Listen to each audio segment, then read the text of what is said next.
Assalamualaikum warahmatullahi wabarakatuh. Sahabat semua, kita ketemu lagi di channel yang informatif ini. Video reaction kita kali ini tentang ibu kota Nusantara, yang mana IKN ini merupakan ibu kota negara kita Indonesia yang baru yang berposisi di Kalimantan.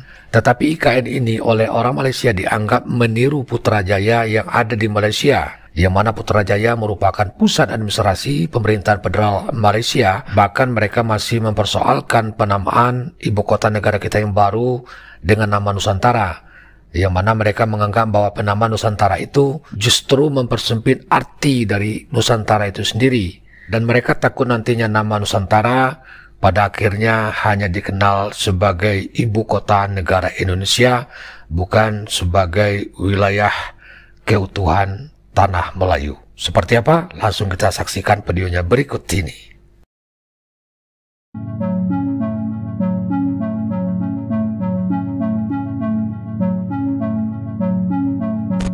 Nusantara tiru Putrajaya. Putrajaya Malaysia bagus desainnya Pak, silahkan main ke sana. Tapi setelah maghrib sepi Pak, Bu. Malaysia masih belum sepenuhnya menerima penamaan ibu kota baru Indonesia, Nusantara, yang terus menjadi topik pembahasan di berbagai kalangan di Malaysia.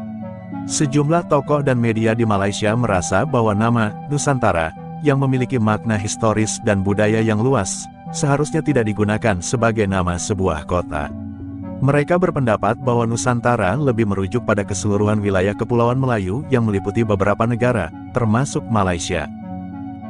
Dan di sini orang Malaysia sebut Nusantara tiru Putrajaya. Nusantara tiru Putrajaya. Kalau korang nak tahu, ibu negara Indonesia, Jakarta dah berpindah ke wilayah Kalimantan Timur yang dikenali sebagai kota Nusantara. Pada aku, langkah Pak Jokowi pakai nama Nusantara ni baguslah untuk Indonesia. Tapi dia dah kecilkan skop Nusantara tu. Sebab apa tahu? Sebab kalau dekat Malaysia, Nusantara ni merujuk kepada Kepulauan Melayu, maksudnya termasuk Malaysia, Selatan Thai dan Filipina. Kalau dekat Indonesia pula, Nusantara adalah Kepulauan Indonesia sahaja, tanpa negara lain terlibat. So kalau orang tak ambil tahu sejarah, satu masa nanti orang hanya akan kenal kota Nusantara adalah ibu kota Indonesia sajalah. Sedangkan sebenarnya Nusantara tu skop dia lagi besar daripada tu. Justus M. van der Kroof pada tahun 1951 ada cakap, Nusantara ni tak sesuai untuk melambangkan Indonesia. Nusantara lagi sesuai merujuk kepada kawasan lebih luas, iaitu Kepulauan India Timur. So penggunaan nama Nusantara ni baguslah untuk Indonesia. Sebab 10 tahun lagi orang yang tak ambil tahu sejarah akan ingat Nusantara hanya nama ibu kota Indonesia ajalah. Tapi lagi menarik dekat Malaysia, kita masih lagi ada tempat pakai nama penjajah bagi. Contohnya macam Georgetown. Pemimpin Indonesia dah fikir macam mana nak hidupkan negara dengan identiti Melayu tu, tapi kita tidak. Nusantara, apabila kita ingin melihat skop, ini adalah masih permainan nombor, game of numbers. Dan tentulah kita akan melihat seluruh Nusantara. Nusantara ini pun sudah menjadi cabaran. Bila kita menyebutnya, dia sudah merujuk kepada satu ibu negara. Selepas ini, itu satu permainan psikologi yang sangat licik juga. Nusantara ini pun sudah menjadi cabaran. Bila kita menyebutnya, dia sudah merujuk kepada satu ibu negara. Selepas ini, itu satu permainan psikologi yang sangat licik. Meskipun demikian, ada juga tokoh-tokoh di Malaysia yang melihat penamaan ibu kota Nusantara sebagai peluang untuk mempererat hubungan antara kedua negara dan untuk mempromosikan kerjasama dalam berbagai bidang. Diskusi ini menyoroti betapa pentingnya identitas budaya dan sejarah dalam hubungan antara negara-negara di kawasan ini. Pada awal 1990-an, pemerintah Malaysia mempertimbangkan 6 wilayah yang bakal dijadikan pusat pemerintahan baru. Dan akhirnya wilayah perang besar yang kini bernama Putrajaya dipilih oleh pemerintah Malaysia. Pemindahan ibu kota Malaysia ke Putrajaya ini bertujuan untuk meringankan kemacetan serta mengurangi kepadatan penduduk Kuala Lumpur yang semakin parah. Sejak Putrajaya diumumkan sebagai pusat pemerintahan baru Malaysia pada 1993, pembangunan pertama kota ini dimulai pada 1995 dengan menghabiskan biaya sebesar 8,1 miliar US dollar pada waktu itu. Besarnya biaya tersebut mendapatkan kritikan dari pihak oposisi karena dinilai sebagai bentuk pemborosan, serta ditambah lagi pada saat itu kondisi ekonomi Malaysia tengah susut 6% akibat krisis moneter yang melanda ASEAN. Tapi meski begitu, proses pemindahan tetap dilanjutkan oleh Presiden Mahathir. Meski harus membatalkan beberapa proyek besar seperti jalan raya dan bendungan listrik tenaga air senilai 6 miliar US dollar atau setara 72 triliun rupiah. Pembangunan Putrajaya ini dinilai cukup berhasil, karena dalam prosesnya, pemerintah Malaysia memperhatikan segala aspek kehidupan, termasuk mengedepankan bangunan dengan prinsip hemat energi, air, dan juga listrik. Untuk jumlah penduduk Putrajaya juga semakin meningkat tiap tahunnya.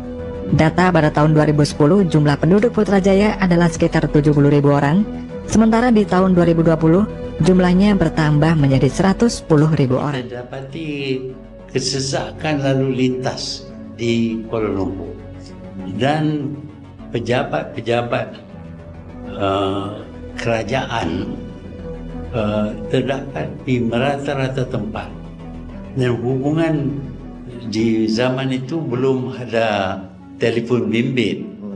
Mereka terpaksa berjalan pergi daripada satu pejabat ke pejabat yang lain, dan ini mengambil masa dan menimbulkan banyak masalah. Sebab itu kita berpendapat bahawa kalau boleh kita adakan satu ibu kota untuk pentadbiran, dan segala kementerian-kementerian itu ada berdekatan, maka agak mudahlah mereka menjalankan tugas mereka.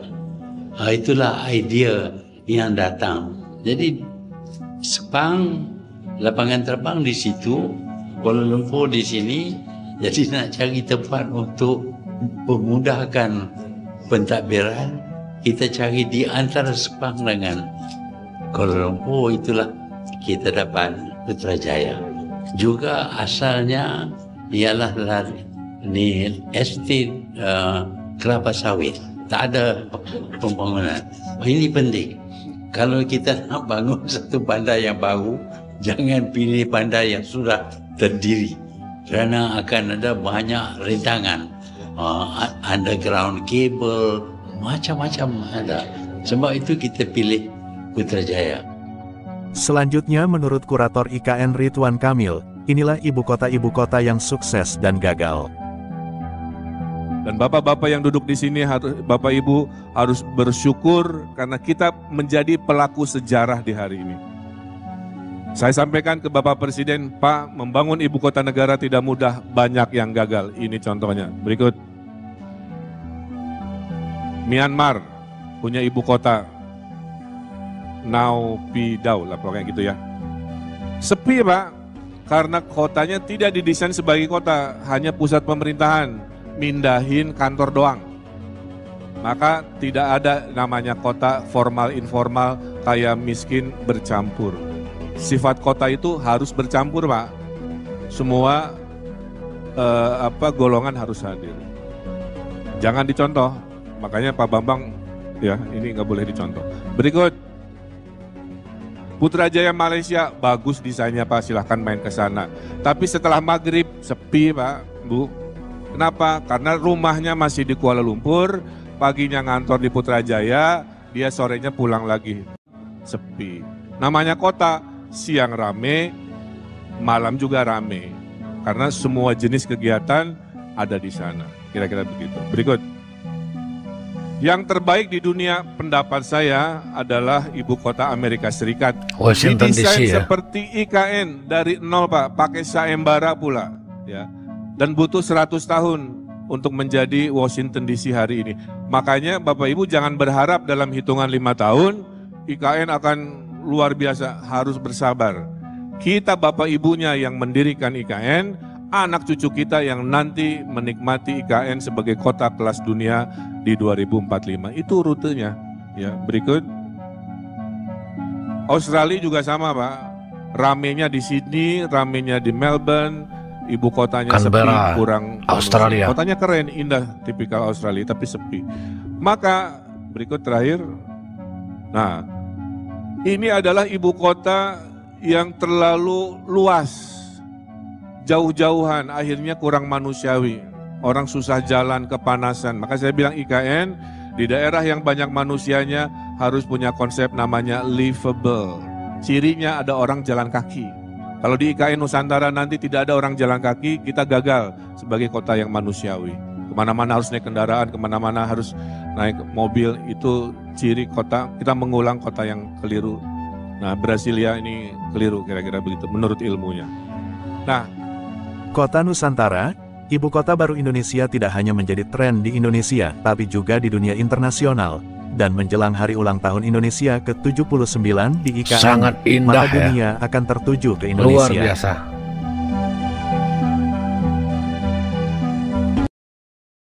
Ya, demikian sahabat semua tanggapan dari orang Malaysia tentang penamaan Nusantara sebagai ibu kota negara kita yang baru, dan pendapat mereka tentang nama Nusantara ini seolah-olah dikecil artikan oleh Indonesia dikarenakan mereka menganggap bahwa Nusantara itu merupakan kesatuan yang utuh dari Kepulauan Melayu. Jadi mereka menakutkan suatu saat nanti orang mengenal kata Nusantara itu hanya sebagai wilayah ibu kota negara Indonesia yang baru.